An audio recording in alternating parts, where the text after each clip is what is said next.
Hello, welcome to another tutorial video here. I've got 5 tracks up here, 5 MIDI tracks, and they've all got analog on them. And that's what we'll be talking about today, analog. So lots of different uses for this. This is a subtractive synthesizer, and we can do a lot of things on here. As you can see, I have a drums track, a pad sound, a lead synth sound, a bass, and then some fun little sound effects to finish off. So let's get right into it here. I got 4 different drum sounds as just an intro here. It's very difficult to imitate drum sounds with just analog style synthesis. So we got this pretty classic sounds.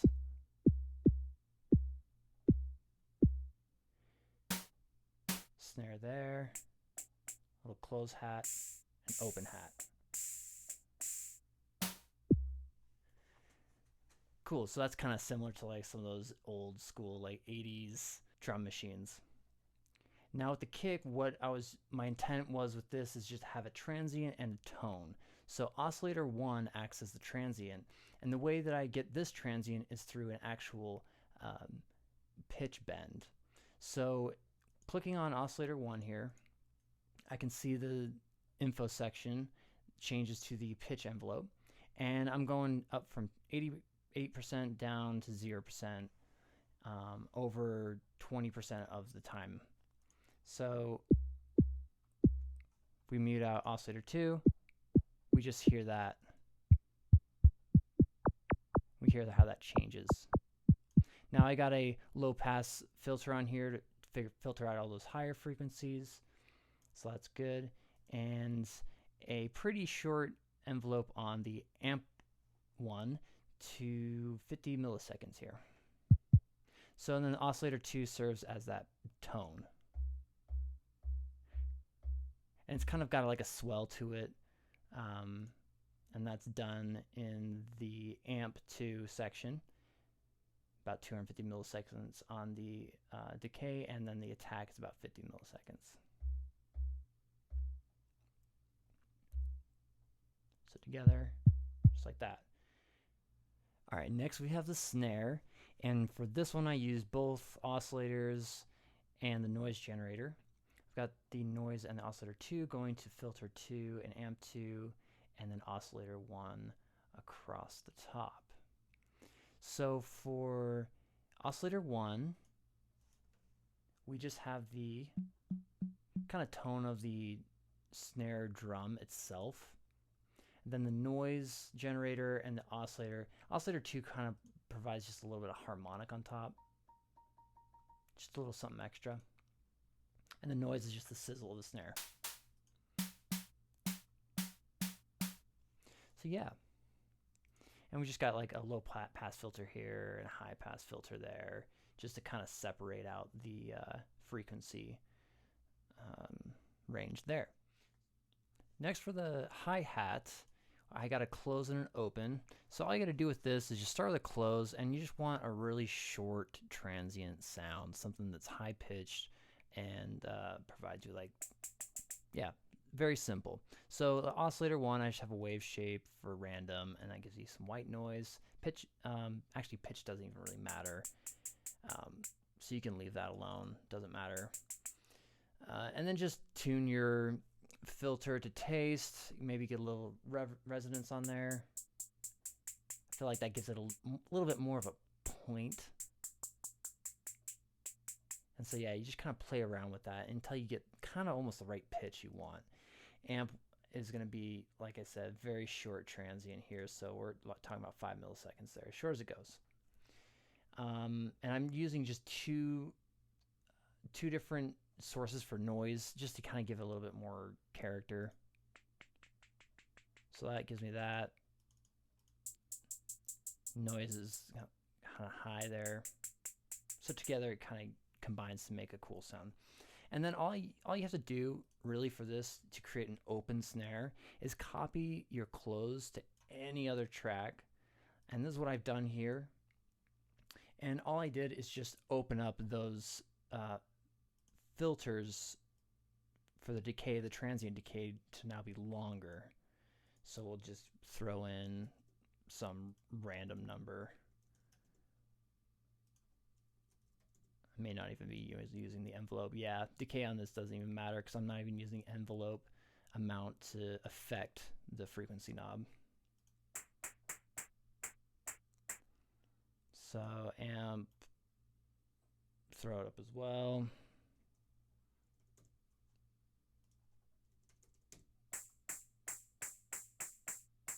Yes, looks like we got some envelope action happening there. But that's the basic idea behind that. So you can see here on the one I did prior, for the open, I just gave a pretty good decay and release here. Setting the decay and the release to the exact same value makes sure that no matter how you hit the note on your MIDI controller, you'll always get the same decay time and release. Yeah. All right, let's move on to this pad sound we got here. So we can hear that it's got a nice long attack and releasing the note, nice release time. No decay on it, so you can really control it to fade in exactly how you want, get to the right volume want, and you can just let it go. You have a lot of control over it when you just do a long attack and a long release. So as you can see here, I'm using oscillator 1, oscillator 2. Oscillator 2 just provides a little texture on top. So oscillator 1 is carrying the main body weight of the sound.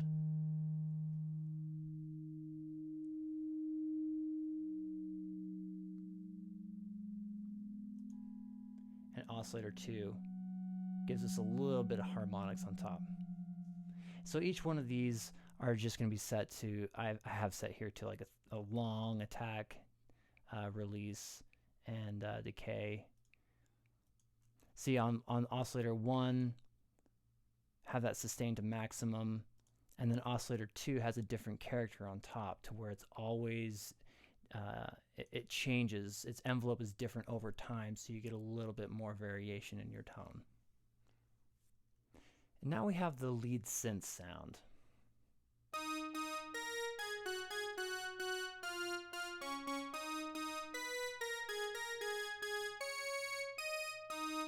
Pretty cool, a little buzzy on top, a lot of harmonics going on, and let's dive into this and figure out what we're doing here. So I'm using 2 oscillators to achieve this on this analog synth down here. Oscillator 1 is pitched up 2 octaves, so I want a nice, really high tone from that. Simple little low-pass filter around 2K, and nothing super special going on with the envelopes here. Just a little attack on the filter 1, just to give a little bite. Next we have the oscillator 2, and this is more of our low end. So I've got this at the 0 setting for octave, and we got a little detune action happening here, minus 0.05 on oscillator 2, and positive 0.05 on oscillator 1, and that gives a little bit of a spread, so we can hear that happening. If I set these back to 0, and I turn off the unison, I'll get to that here in a second.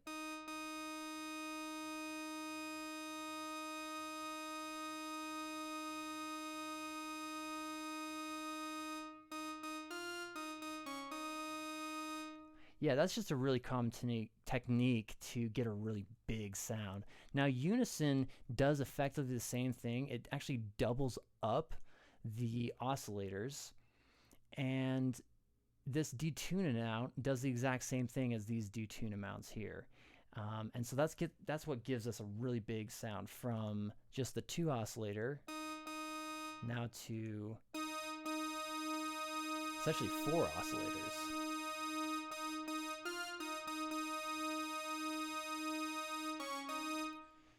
Awesome. Now I've slapped a little bit of reverb on here just to give it a little bit of depth and make it a little bigger sounding. And right now I actually have this in a instrument rack, and that's just like the drum rack except for instruments, right? And that instead of your scroll tray for all your different clips, for your samples, excuse me, for your drum rack, now you have macro knobs that you can program. Maybe we want to have an option to change the dry wet amount of the reverb for this synth. So I can click this map button up here, select the parameter that I want to map, dry wet knob, and hit map on macro 1. Now we can see that's a dry wet knob. Deselect that, and now we can actually control, and we can see that happening down here, that dry wet amount. So that's cool if you have like a chain of a lot of different effects going on. So for instance, we could add a phaser to this sound, double click on this to collapse the reverb, and we can map something else to it. We can map the maybe the frequency to our second macro knob here. And now we have a little control over that. And that's cool for like performance use, or if you're going to record the automation on the fly, and then you can have all your macro knobs in one spot of how you can affect your sound. All right, next we have the bass. Now let's go down here and unpack this. So as you can see, I also have this in an instrument rack as well, and I've actually named this one, saved it. I really liked it a lot. I don't know, it has some character. Has a lot of dynamics, a lot of room to play. Holding it out provides a different tone, or just doing a short little attack is a different tone. So I decided to save this, and all you have to do when you want to save something you've been working on is go down here to this old school floppy disk looking image and hit that save button, and there you go, Bass Fuzzy. That's what I got mine saved as. Cool. So I'll go ahead and turn off this overdrive that I have here so we can hear this by itself, and let's focus on oscillator 1. So I got a square wave going here, pitch down an octave, and we got filter 1, amp 1, working on this. Low pass filter, and I got a little resonance here. Kind of like mimics that old school mini Moog sound. Little medium decay and release on there, and yeah, the amp is gonna have a little shorter, but my sustain is all the way up, so I can hold that out. Yeah, so next we come to the oscillator 2, and we got a sawtooth wave going on here, high pass filter, a little bit of envelope action happening on that cutoff filter. So we can see about a medium decay release happening there, and we got a little bit longer release here, and of course again sustain up to maximum, so we have a little bit more control over that on the performance. And then this overdrive is just a little bit of effect here. Give it a little bit more grit. So that's pretty cool. And last but not least, we have a nice little sound effect, just a little something to play with the stereo spectrum. Give ourselves a sense of space. So echo is giving us those bounces around, the ping pong delay.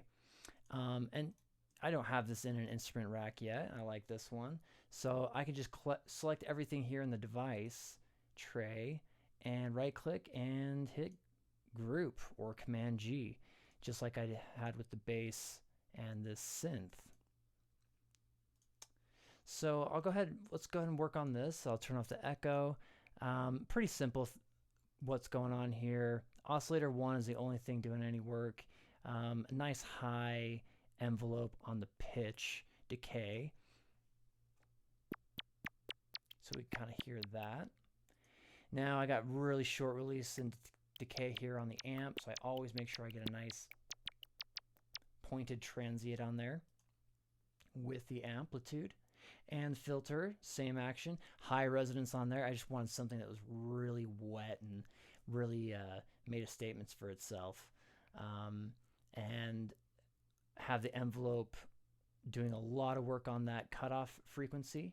We have that set at the highest point at 16. Resonance is a good amount.